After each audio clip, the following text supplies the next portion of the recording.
right, everyone, welcome. We are pleased to welcome this fantastic panel. We do have Brien Lundin, Executive Editor of the Gold Newsletter. We also have Rick Rule, President and CEO of Sprott U.S. Holdings, Inc., Peter Schiff, Chief Economist and Global Strategist, Euro Pacific Capital, Inc., and Adrian Day, Chairman and CEO of Adrian Day Asset Management. Gentlemen, thank you so much for being here today. The floor is all yours. Great, thank you so much. Brien here. I'm going to, I guess, MC this closing panel, but we'll see who comes to the lead with most control over this. It will tend, I think, to get a little out of hand with this group of experts that we have here. Guys, we're bringing this show, I believe, the Money Metals and Mining virtual seminar to a close here. And I know this group, especially at the Money Show, tends to bring in investors of all stripes, a lot of people who may not be as familiar with this sector as we are. So what I'd like to do is kind of bring it all together. And we've heard a lot of sage advice during this conference. And I think people maybe have gotten overwhelmed. So let's kind of look at the big picture here. We only have 30 minutes, so I'd like everyone to try and keep their comments succinct and to the point. And I think I'll further handicap at least 2/3 of you by starting off with Adrian, who in his British accent will make the rest of us sound much dumber by comparison. So Adrian, let's start off with you. Let's put this bull market in context. You know, there have only been a few bull markets in the history of gold, although it's the oldest asset in the world, millennia long, as a freely traded commodity / money with markets made in its value in all currencies. It's really one of the newer assets out there. So it's only had a few bull markets in its entire history, depending on how you slice it. How does this one compare? Is this a big one? Is it a small one? Is it like anything we've seen before? And talk a bit about what's driving this one. Yeah, you make an interesting point there, Brien, which is that gold is supposed to be a store of value. Over time, it is supposed to, and not just supposed to, but it does hold its purchasing power. So over the millennia, certainly over the centuries, over the millennia, you don't invest in gold because you think gold's going to go up. Gold is a store of value. Now, of course, what's happened since 1971, when Nixon took us up the gold window, is that the currency has been depreciated like heck. And because the currency, and I won't call it money because the dollar is not money, it's a piece of paper. Because the currency is being depreciated, then gold is going up. But really, the story is the depreciation in the purchasing power of the dollar and other currencies around the world, rather than the appreciation in gold. What's driving it is what I just said. What's driving this bull market right now is the Federal Reserve's and other central banks' idiotic, crazy policies, and policies in air quotes, if you will. You know, we had inflation in the 70s, and we had the Federal Reserve at that time being very easy until Paul Volcker came along. You had 2001 to 2008, and then again from 2009 to 2012, you had easy money by the Fed, increasingly easy money after 2008, QE 1, 2, 3. But now what we have is the logical extension of this, unfortunately, and that is QE infinity, where Jerome Powell, the Federal Reserve Chairman, has said there are no red lines. There is nothing we will not buy. In answer to a question, we are not even thinking about raising rates. And lastly, get this, I don't think we will ever reduce the size of the balance sheet, the Federal Reserve balance sheet. I think we will simply let it shrink in relation to the size of the economy as the economy grows. So we have now reached a completely different level. I mean, QE1, 2, and 3 look almost quaint if you look back at it. This is a totally different level where, frankly, and I'll finish on this, I think the Fed has lost control. The Fed has completely lost control, and the currency is depreciating. So therefore, gold's going up. Good points, Adrian. There are two pieces of that I'd like to pull out. One for Rick. Next, if you look at, Rick, we're looking at this bull market that we've just started on compared to the previous bull markets in gold. I believe you, like me, believe it will be more like the 2000 and 2011 run. That took the gold price up 7.5 times from the lows to the peak. The bull market in mining stocks, particularly junior mining stocks, did much better than that over that time frame. But that market was driven as much by the demand side and the growth of China as it was from monetary easing. Of course, we did have some monetary easing post the tech wreck, but Greenspan really was just starting the ball rolling there, and we've seen much more by many degrees since then. So there is some fundamental difference. This time around, we won't have that kind of economic growth. Most likely, if we do, it'll be false because of the monetary expansion. Do you think that monetary expansion makes up for that difference? And if so, is it going to make it lesser or greater than that previous run? I think the anatomy of this bull market will be different, as you pointed out, because of the lack of demand for other commodities, which is to say, I suspect that a precious metals bull rally will precede a general natural resources bull market by a substantial period of time. The 2000 bull market, of course, all hard asset markets ran simultaneously. I think the second difference, and I'll defer to both Peter and Adrian on this, is that I think the fiscal tools available to the government and the central bankers are less potent now. I think they've fired their best ammunition. And I think that they get less economic growth per dollar of counterfeit or per dollar of borrowing, counterfeit being my definition of a correct phrase for quantitative easing. So I think probably the tools that central bankers and governments have are less effective, less potent than they were last time. Whether that will result in more desperate measures is something that we'll have to see. I think the bull market in the gold equities has changed fairly dramatically too.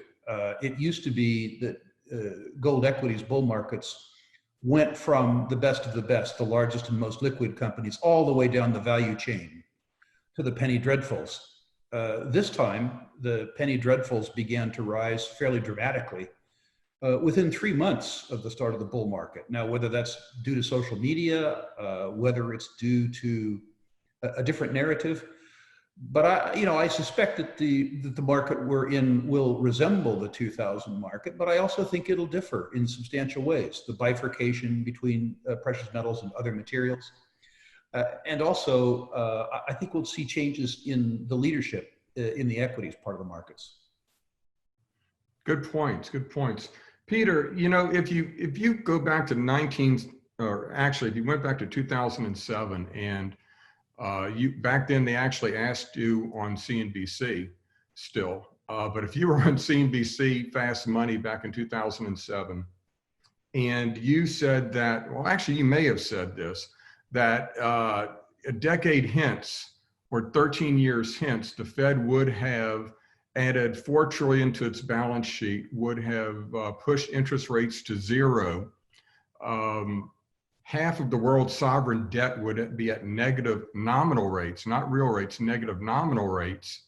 And then the Fed would turn around and add another $3.5 trillion to the balance sheet. And instead of doing it over 5 years, they would do it over 5 weeks. They would have called you crazy. Now, keep in mind, you may have actually said that back then, and they may have actually called you crazy. You may not be the best example for this, but it is absolutely amazing that crazy talk has become normalized. We look at this, and even on CNBC, these very mainstream commentators are talking about Fed balance sheets of $7 trillion and negative rates or zeroed interest rates forever, and they act like this is normal. Yeah. Well, I mean, first of all, Brien, I mean, when they used to have me on CNBC years ago, I said a lot of things that they said were crazy, and pretty much all of them, or most of them, have come true. But one of the things I said repeatedly from the beginning on CNBC, and of course, you know, at conferences like your conference in New Orleans, from the beginning, I said that QE1 would not work. I said that if they did it, they would have to repeat it. And of course, we had QE2 and we had QE3. And I was saying, you know, the Fed had checked us into a monetary roach motel, that we would have more QEs in Rocky movies, because I understood that each time they did it, they simply weakened the economy and created a bigger bubble that was more dependent on their monetary heroin. And when the Fed finished QE3 and pretended that they would never do it again, and that they were in fact going to normalize interest rates and shrink their balance sheet, I was one of the only people that said, no, we're going to have QE4 and it's going to be bigger than QE1, 2, and 3 combined. And that prediction has already come true. And in fact, it's not because of COVID. COVID is the excuse. This was inevitable. This was going to happen. This gives them a convenient excuse to pretend, well, it's only because of this disease, which we've overreacted to anyway. But the real threat to our economy is not the health threat of COVID, but the government's response, not just in overreacting to the health threat, but in creating an economic and a monetary threat through the increase in government spending, and more particular, Fed money printing, which is enabling the spending by monetizing all of this debt. You now have a situation where the Federal Reserve is providing about 60 cents out of every federal dollar being spent. So the government is funding itself through inflation. And that means, you know, what Adrian referenced earlier, the debasement of this fiat currency, we're going to see the dollar losing purchasing power, you know, at a rate that we've never before experienced. And so more and more people have to start turning to gold. And, you know, people told me, Peter, you know, is it too late to buy gold, right? Gold's, you know, over 1,900, almost 2,000.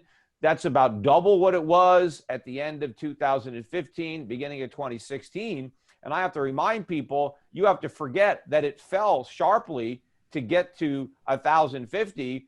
Gold simply recovered what it lost starting from 2011, when everybody bet wrong. Back in 2011, people believed the Fed. They believed that they could shrink the balance sheet and normalize interest rates. Well, now that everybody should know that that was a lie, they should have listened to me instead of the Fed. All we've done is got back to where we were. Gold has gone sideways for the last 10 years. It hasn't gone up. Meanwhile, we printed all this money. We're going to print even more money. So I think all we've done is built a beautiful base from which this next leg of the bull market is about to begin. So I think people buying now are kind of still getting in near the ground. It's nowhere near the top. Preaching to the choir, I think is safe to say, Peter. Adrian, getting back to yet a third point you made that I thought was really good. I thought it was a really good point because it leads off all the presentations that I give now to more mainstream audiences that are new to the sector. And that's that, you know, I lead off by asking them, what's the value of an ounce of gold today? And people yell out various prices from the audience. And then I get the pleasure of telling them they're all wrong, in that the value of an ounce of gold is an ounce of gold. Now, the dollar is about 1,932nd of an ounce of gold.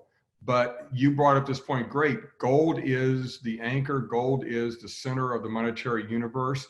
Like Copernicus, when he developed the heliocentric theory of the world, of the solar system revolving around the sun, once you look at gold at the center of the financial solar system, it changes how you think about things. Currencies do not increase or decrease in value. The dollar index becomes meaningless, essentially, and the dollar and other currencies simply depreciate against gold. So from that standpoint, we look at where can this gold bull market go in terms of other currencies. And the way to look at that then, I guess, is how much lower can currencies go? against gold. And what's your view of that? Are they all racing to the bottom of the hill? And when will they reach the bottom of the hill? What levels will that indicate? Well, there really is no bottom, of course, because something can decline by 90% after it's already declined by 90%. I mean, you know that, obviously, we all know that. And so what we've seen since the Federal Reserve, I mean, I am an enormous critic of the Federal Reserve, the whole concept of the Federal Reserve, not the individuals. I mean, the last few, like Bernanke and Yellen, were just absolutely useless anyway. I wouldn't hire Bernanke to run my popsicle stand. But the whole concept of the Fed, from 1913 when the Fed was introduced until today, the Fed has not just presided over, but the Fed has caused the dollar to lose over 99% of its purchasing power. And people think that's normal. They think it's normal for currencies just to decline in value. Well, in 1913, the dollar had precisely the same purchasing power that it had in 1865 at the end of the Civil War. The British pound in 1913, on the eve of the First World War, was actually stronger than it had been in 1815 at the end of the Napoleonic Wars. And during that whole period, that whole century, Britain had a century of mild deflation, which of course is a positive. I'm sorry, I'm ranting now because there's only a little bit of time and I've got to rant. For a central bank to say we want to target inflation, inflation is not high enough. Think about it. We want the costs that you pay in the store to go up. We want to depreciate the value of the dollar. That's what the Fed is saying when they say we want to target inflation. This is perverse. Adrian, one of the best things that our dear friend Paul Volcker said, and he wasn't a free market Austrian by any means. Yeah, let me interrupt you, Adrian, for a second. One of the best things he said just before he passed away was, why doesn't the Fed target stability? Sorry, Peter. Yeah, the point I want to make, Adrian, you're correct. The dollar lost 99% of its value while the Fed was promising stability. They promised stable prices. So that meant that they were going to try to fight inflation. If we lost so much value back then, can you imagine how much value we're going to lose now when the Fed has actually changed its goal from fighting inflation to creating inflation? And in fact, the Fed is now saying that the inflation we've had in the past isn't high enough, that we need even more. And so they're going to make sure that the cost of living in the future rises even faster than the cost of living in the past. I mean, this is amazing. I can't even believe that we're living in this time. Yeah. Yeah, and I'm sitting here trying to get past the image of Adrian operating a popsicle stand in old San Juan, Puerto Rico, which Adrian may actually be a good business venture if you're looking for investors. I can see that actually working pretty well. But you both bring up a great point that I'd like Rick to address here. You know, we talk about the trick box that the Fed is in, how it's painted itself into a corner, progressively lowered interest rates in the course of every economic slowdown since the 1980s till we're just locked at zero, perhaps even going into the basement into negative rates. But it all revolves around this board of experts pulling the levers on the economy and managing the economy. And now they've created this monster with the financial markets. They have to keep feeding the monster. They are stuck where they can never raise rates. For one thing, the debt's grown so large we couldn't afford to service it. We had rates of any significant positive degree. So they're stuck in this trick bag. But what if they lose control? What if the bond vigilantes return and say things are too crazy? Can the Fed lose control? Can they just overwhelm the markets of purchases to keep rates low? What if they lose control and the market demands higher rates? That's above my pay grade. I'll begin by saying that. The truth is I have no earthly answer. The circumstance that we have now with negative real and in some cases negative nominal interest rates is already above my pay grade. I'm a lender by trade. I'm a credit analyst. And the idea of, as Jim Grant calls it, return-free risk is not something that they taught me in finance, in business school. So the Fed has already pulled off a degree of magic that was incomprehensible to me as a lender in 40 years. I mean, I'm impressed with them in one sense. They've been able to maintain confidence. You know, they've been able to maintain public confidence through this whole parade. And, you know, actually, for the first time ever, they're sort of telling the truth. With regards to the US 10-year Treasury, 60 basis point nominal yield in a currency that they say is depreciating by 1.5% a year, they absolutely positively promise to give you back less money 10 years from now than you gave them today. And people seem to be happy with that. I'm dancing around your question because the whole circumstance that I'm inhabiting today is incomprehensible to me. I don't understand it. The other day when, you know, Buffett was questioned about this, he said something to the effect that negative real interest rates are not a force of nature, they're a construct of man. And I completely agree with that. I Can't think, improve Rick, on that. the answer to your question is that the market has been corrupted by the Fed. I think the bond market vigilantes have been neutered by the Fed. The real buyers are central banks, mainly the Fed, and speculators. I don't think any legitimate investor is willing to loan the U.S. government money for 10 years at a negative rate of return. That's not who's buying. But since the bond market vigilantes really can't do anything because the Fed just keeps printing money to buy bonds, and so you don't have a real market anymore. You have a manipulated market. Where you're going to see the discipline and where the Fed is going to lose control is in the foreign exchange market and in the precious metals market. That's where the vigilantes are going to show up. They're going to start dumping dollars and buying gold. And as more and more people want to get rid of dollars, and of course, getting rid of dollars means getting rid of any debt instrument that is denominated in the US dollar. So not just US treasuries, but corporate bonds, muni bonds, mortgage bonds, because all bonds is a promise to deliver you dollars at some point in the future.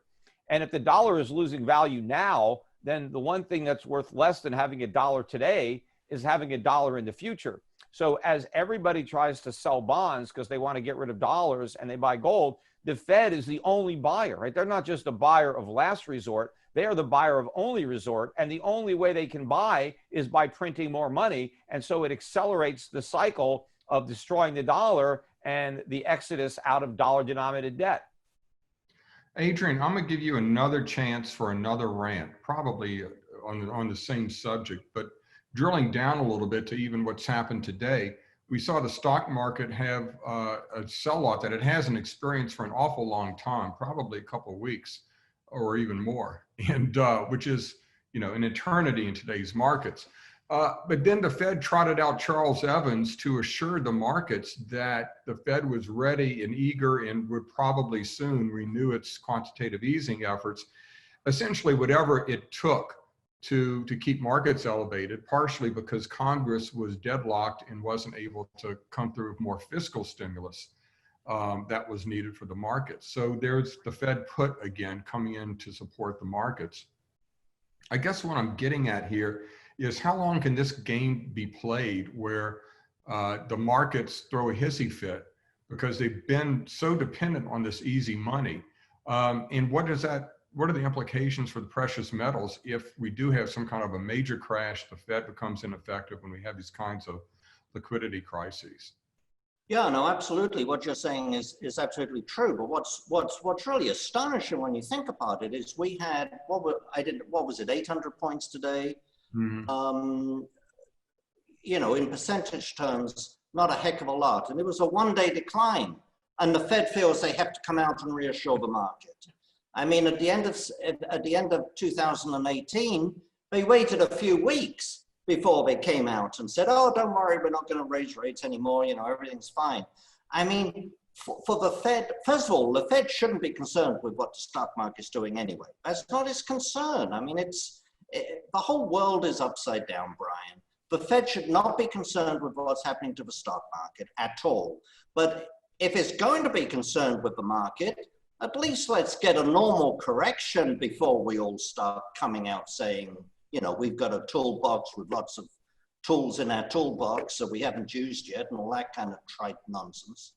So, yeah, no, I mean, clearly, the Fed put, which is Alan Greenspan's fault in the first place, is alive and well, and they're going to keep on doing this, and it works. And the reason it works, Brian, is quite simple. The Fed is creating excess liquidity. By definition, that there's more liquidity than the economy at that point in time needs, by definition. So if the Fed is creating excess liquidity, that liquidity has to go somewhere. That's the reason the stock market's been going up, even in the face of an economic catastrophe, because the money has to go somewhere. It can, in the 70s, it went into consumer prices, and we haven't really seen that very much, but it has to go somewhere. And so it works for that reason. It'll work so long as they keep on printing excess liquidity. But of course, gold goes up in the face of excess liquidity for fundamental reasons, right? I mean, gold is going up because excess liquidity, by definition, again, is destroying the purchasing power of the dollar, therefore supporting the purchasing power of gold. Rick, we are all seemingly agreeing right now on a very powerful argument for much higher gold and silver prices over the long term. Perhaps one of, if not the strongest, most powerful and wealth creating bull market in the metals, and a scenario that would be more destructive to wealth if you're not involved in the metals than ever seen before. So I'm going to flip the tables on you and take a piece of your own advice that you give people when they're talking to, say, junior mining company executives, and you hear this grand, well thought out argument, and ask them, and I'm asking you, what could go wrong? What could go wrong with the argument we're presenting here today? What are we possibly not considering that would lead to lower gold and silver prices? Well, given that we all said the same thing in the year 2000, I guess we could be 20 years too early again. And confidence in the system could be maintained. With regards to gold, to be honest with you, with regards to the metal, I have a difficult time seeing us be wrong, but obviously I'm conflicted. With regards to the junior gold shares, though, Brian, I can give you an answer to that. I think everyone on the panel would agree that the free market, private companies, are always better than the government in every respect.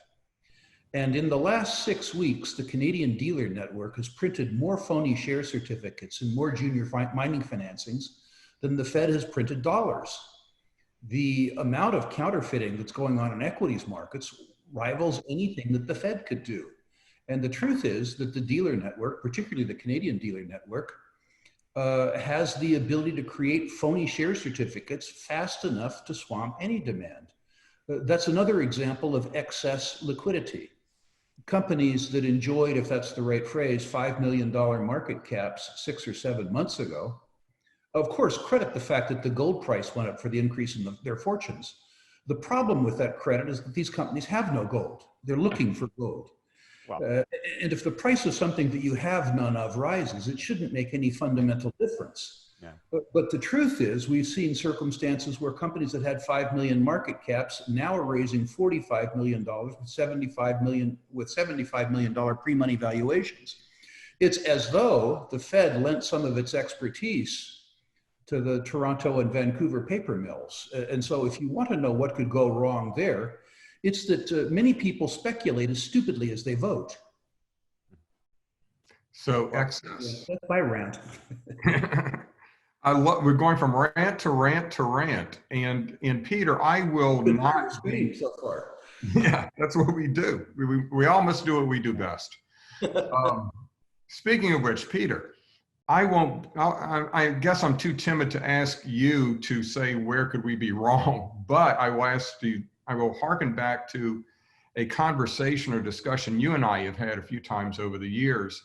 The last collapse in the global financial system that you predicted did not actually end up in the collapse of the dollar, but you predict this one will be the big one that ends up basically destroying any remaining shred of credibility in the dollar. Yeah, I mean, Brien, the only thing I got wrong in my forecast of the 2008 financial crisis was the aftermath and how long it would take for the Fed's cure to kill the dollar. I mean, I got everything right about the housing bubble and how it would collapse, and I understood, what inflated it and what was going to transpire, after the bubble burst and what would happen to housing and banks and Fannie and Freddie. And I got the government's response 100% right with the QE and the slashing interest rates.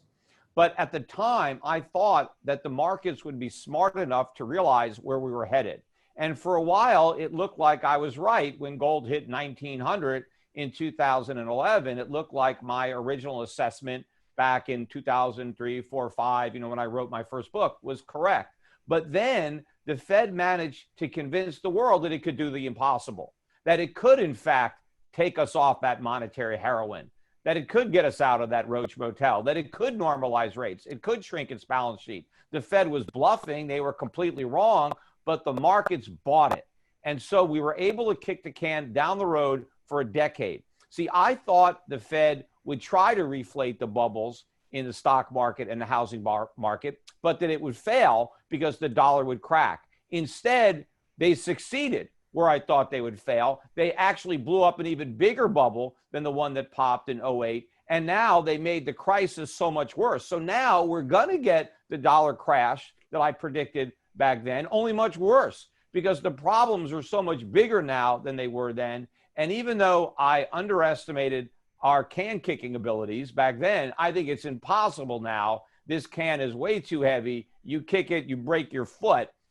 So I'm not even concerned that at this point there's any way that my ultimate, outlook isn't going to be correct. And I wanted to make one point with what Adrian said about the Fed and why the Fed is so concerned about a small drop in the stock market. Look, the Fed knows they're basically targeting the S&P. They might as well come out with an S&P target in addition to an inflation target. All of their stimulus is geared to a phony wealth effect. They want to keep asset prices propped up because that's all they can do. Their stimulus is actually sedating the real economy. All they've got going is the mirage of phony wealth, and they have to keep it going at all costs. Which, of course, is exaggerating the wealth gap in the United States. The Federal Reserve and its policies is and these fools in Congress want to put the Fed in charge of closing the gap. They're saying they want the Fed to try to reduce the very gap that it's exacerbating with its inflationary policies. Absolutely. And inflation, of course, is the big inequalizer, that the last tool that they want to bring to bear, and it is the ultimate inequalizer of wealth. Now, okay, we're getting toward the end of our allotted time, probably a little bit over already, but that's okay. Let's assume that our audience includes a number of people who are new to the sector, who buy our arguments and want to get involved in gold and silver. And Adrian, let's start off with you. What would your advice, outside of telling them to go to goldnewsletter.com and downloading my investor's guide to gold and silver? Oh, I hadn't thought of that. For free. I don't know why you didn't think of that. Outside of that, what advice would you give an investor to participate in the sector? Well, obviously, Peter Schiff has an excellent gold fund, but we happen to manage, so I would certainly recommend that. I think for people that are, I'll say two things. People that are new to this sector, a couple of things. One is recognize, if you don't know it, recognize that gold stocks are inherently volatile. They're very volatile on a short-term basis and a long-term basis. And if you're investing in individual securities, or indeed in a fund, you have to recognize and be prepared for that volatility. A lot of people who have switched from bonds, the 40, 60 stocks bonds over into gold, may not be prepared for the kind of volatility that's inherent in this sector. So that's number one. The second thing I'll say though is this, and I don't know if Rick, for example, would agree, but you know, Rick talked earlier about how normally, you know, typically the seniors move first, and then the intermediate and junior producers, and then it's subsequent, it's later, but the juniors and exploration companies start moving. What is unusual, what is really unusual about where we are right now is we've had a very strong gold market. The outlook for gold is remarkably strong, and yet the senior gold stocks, and I'm not saying they're all good quality companies, we're not, you know, we don't have time for that discussion, but the senior gold stocks, which are the more certain stocks to move in a gold bull market, right? They're more certain to move, are still amazingly undervalued. And let's just look at Barrick, for example, because Barrick's number one, because Warren Buffett just decided to invest in Barrick, not necessarily it's my main pick or anything else. But if you look at Barrick, you see a stock price, you see gold at all-time highs, you see Barrick today much better management than in 2011, Barrick today a stronger pipeline than in 2011, Barrick today a better balance sheet than in 2011, and no hedges. And yet the stock price is half what it was in 2011. There is an enormous valuation gap today between where the gold stocks with better discipline, better managements, a valuation gap between where they are and where they should be. And so for the person that's new to the sector, the words I will close with, I don't think you've missed this market by any means. And you are in a very, very, very fortunate position.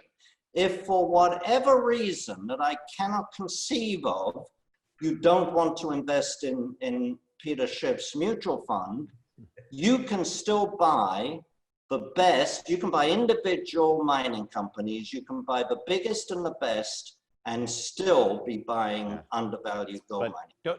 Don't try to talk anybody out of buying our fund, Adrian. Oh, sorry.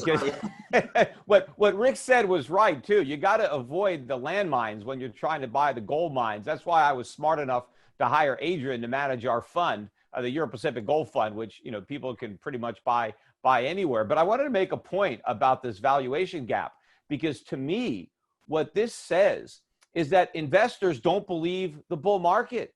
It is climbing a wall of worry. Nobody believes the high gold price is here to stay because they're not willing to bid up the price of gold miners, because what gold miners reflect is investor expectations for the price of gold in the future, not the price of gold in the present, because they're trying to bet on the value of future earnings. And so to me, the major money on Wall Street is betting that the price of gold is going to go down, and that they've already discounted a falling gold price into these gold stocks. And so when they're proven wrong, not only do you get to make all the gains for the gold stocks for gold going up, but you get all the gains for the price of the gold just staying where it is. Because even if gold stays where it is, the gold stocks have a long way to go, but it's not going to stay where it is. It's going much higher.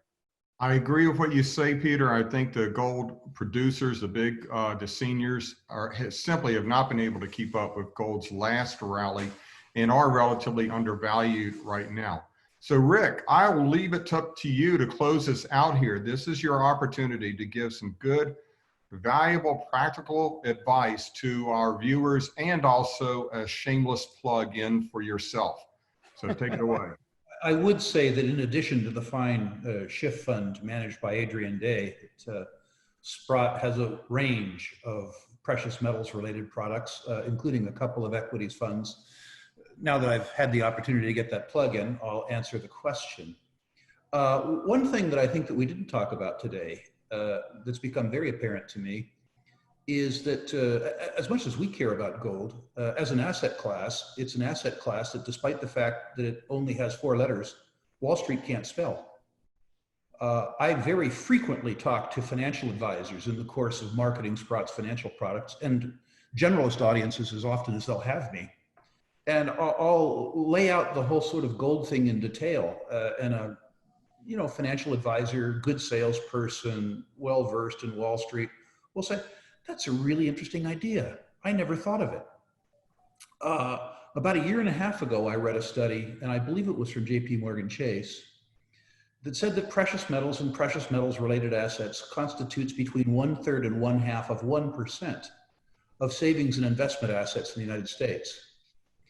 The 3-decade mean was between 1.5% and 2%.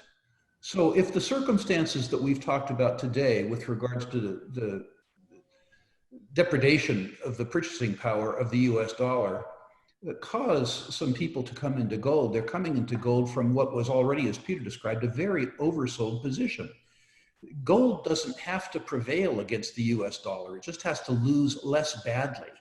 If we merely returned gold to the market share relative to other asset classes that it's enjoyed, the mean market share that it's enjoyed over the last 30 years, demand for precious metals and precious metals related assets in the largest savings and investment market in the world would triple or quadruple.